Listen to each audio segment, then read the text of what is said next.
it must have been quite a storm last night because we're sitting without power.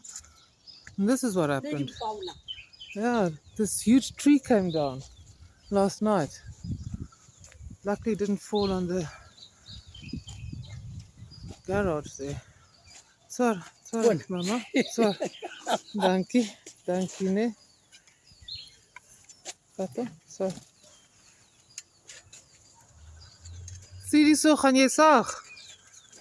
Are we going to cut this tree and we're going to do hugelculture?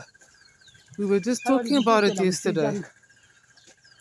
So, so now we can do hugelculture. Been wanting to do it. Luckily, it didn't. I hope that pond doesn't go onto the garage.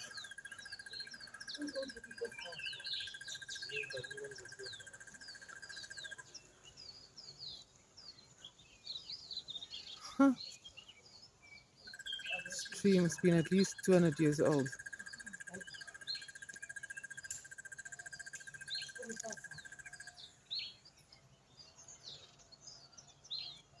Hey, Gita. Huh. Wow, now I've got lots of work to do.